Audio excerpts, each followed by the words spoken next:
A similar to the rental scam, a real location, the pictures of a real rental house or apartment or vacation rental will be used in a fictitious posting online.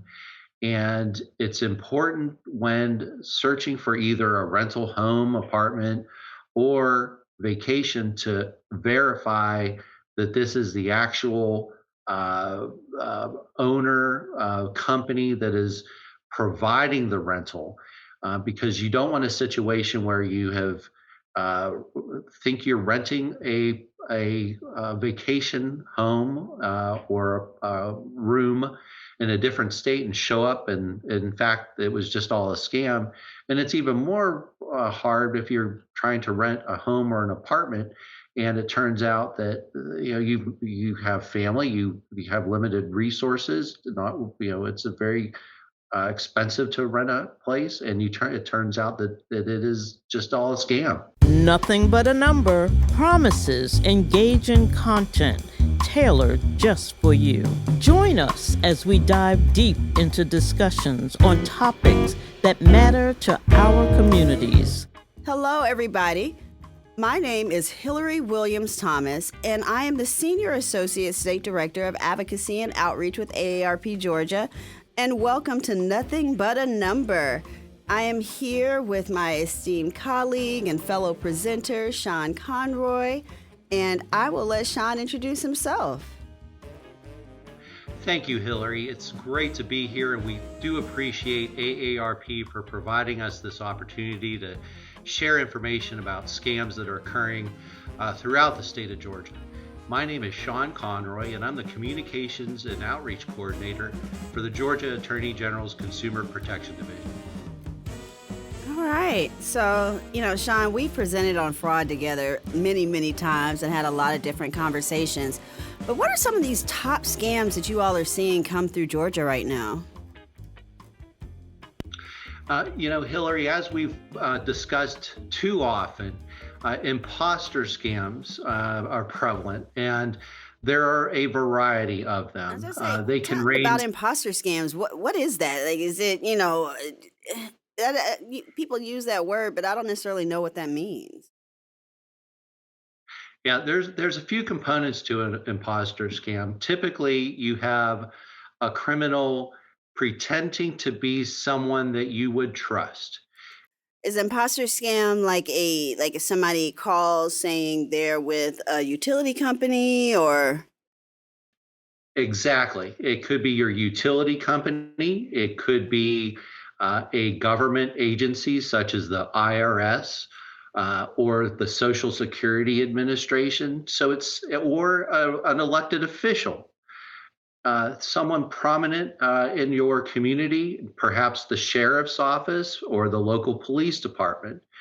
And in one type of imposter scam, which I'm sure we'll touch on, romance scams, it could be someone that has gained your trust. gained your trust. So what does that mean? And you're saying romance scam. So is that like, I meet someone out to dinner, or does that have to be online? How does a romance scam work? Yeah, typically in a romance scam, and this would typically occur online. This is a cyber type of crime. We'll see an individual pretend to be someone else using a fictitious name, photographs that appear real but are not, they are someone else. And over time, a relationship is cultivated with the victim. And eventually, that will lead to one of a few questions being asked by the con artist uh, for money. And the scenario can be I would like to come visit, but I need some money to buy the airplane ticket. I'm in another state, I'm in another country, and I would just love to see you. And I just need some money to buy that airplane ticket. Or I'm in some sort of trouble. I'm in financial trouble, or I've had an illness come up and I need to pay for a medical procedure. And I know that you love me, and please, could you give me some money? And So, do you remember that romance scam that we saw, which was actually one that wasn't online a couple years ago in Georgia about the couple that was buying the home? oh, please, fill me in on that, Hillary. It was a person they met, they, so-called dated in person for a while. And I know we always say, okay, we would never do that. So about a month in, they were going to buy a home together, and she met him somewhere and gave him, I believe it was about $40,000 in cash to buy said home, and he disappeared. Fortunately, he was found because he had done this to several different women around the metro Atlanta area. I'm not sure that she got all of her money back, but she did get some of it back. But that was, just another different form of a romance scam. It wasn't online. It was, someone that she so called knew and trusted and thought she was going to buy this house with him and live happily ever after with their picket fence and, 2.5 kids and a dog. It's incredible the lengths that the con artists will go to. There is some of our listeners would will be familiar with a item that was in the news recently, where an individual pretended to be selling a home, and it turned out that the home did not belong to this person. They a number of documents were fictitious documents were created that made it look entirely plausible that this was a legitimate transaction, and it turned out that the victims were out close to $100,000. So there are so many examples. Just and these do sometimes occur in person, often online. Just this past March, a Georgia woman was sentenced in Rhode Island in her role in a multi-million dollar romance scheme where victims were nearly $3 million were stolen in the romance scams. So the numbers can add up in these romance scams. It's lucrative for the criminal.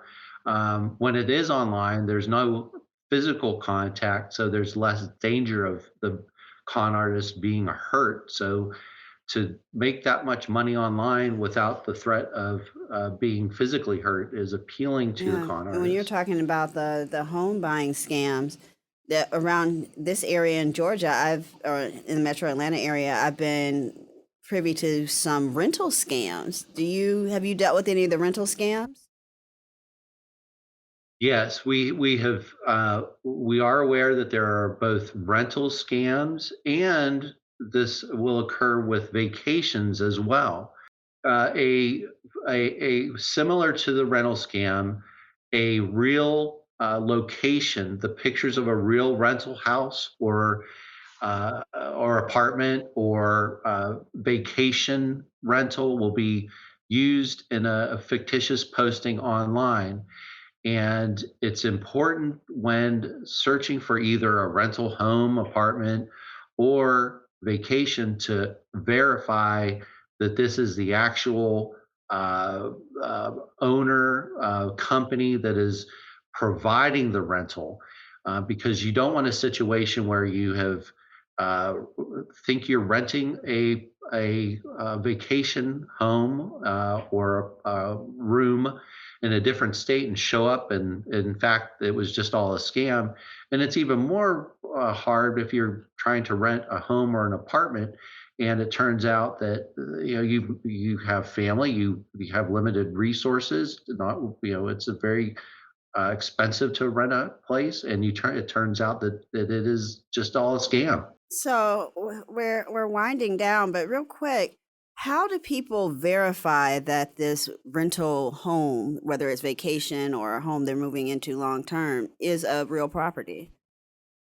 Well, using the tools that are available to us on the internet, and that can be using the Better Business Bureau to look up a company, Googling the address, using various offerings from AARP has a system. Hillary, you can speak more to it that has scam information, and the Better Business Bureau has a scam tracker.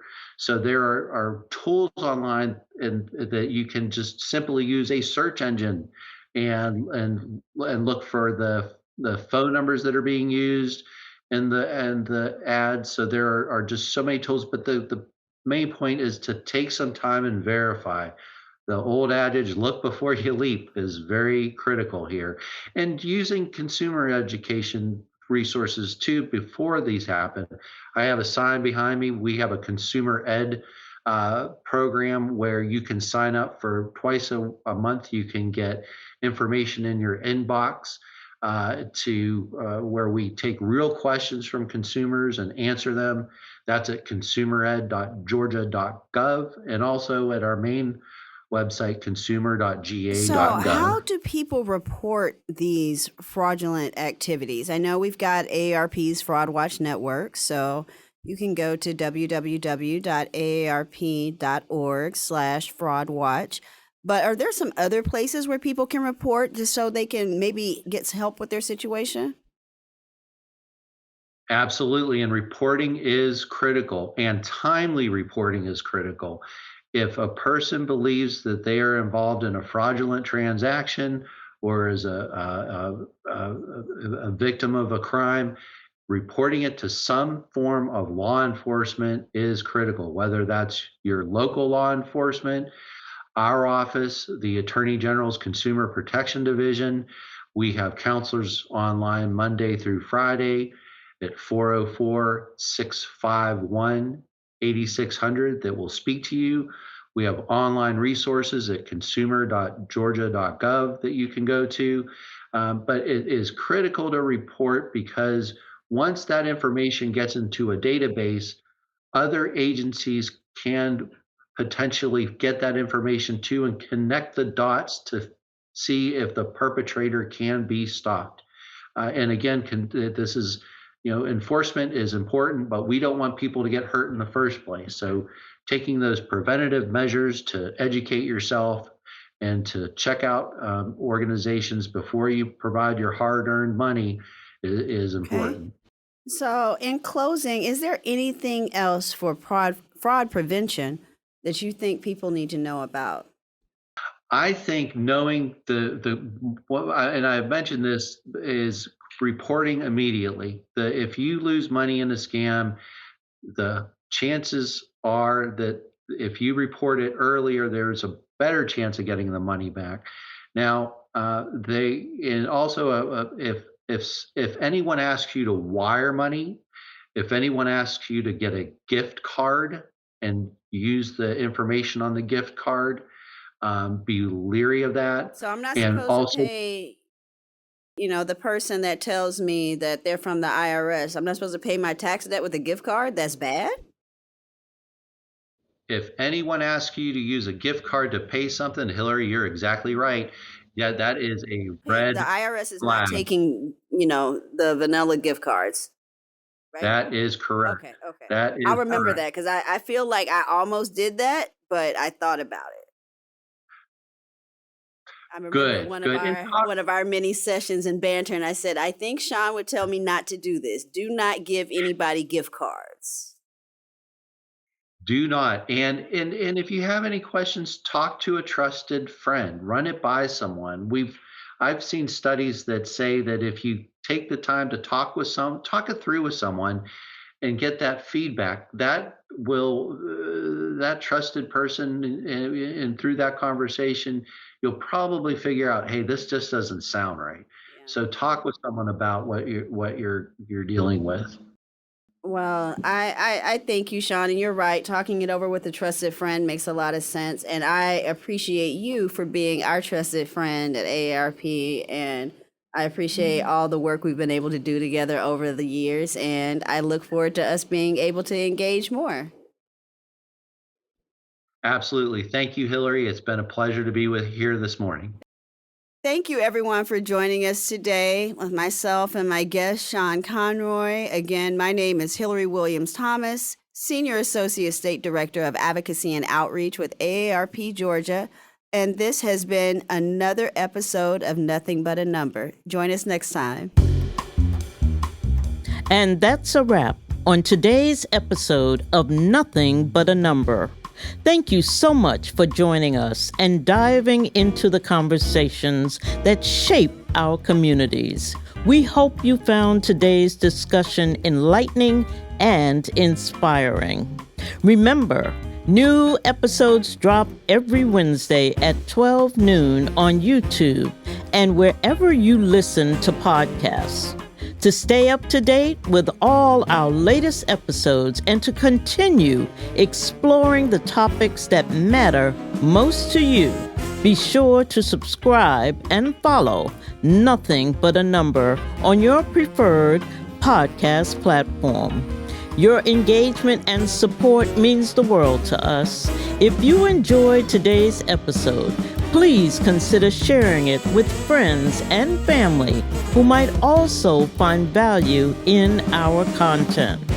Until next time, stay informed, stay connected, and we'll meet you right here next Wednesday. Take care.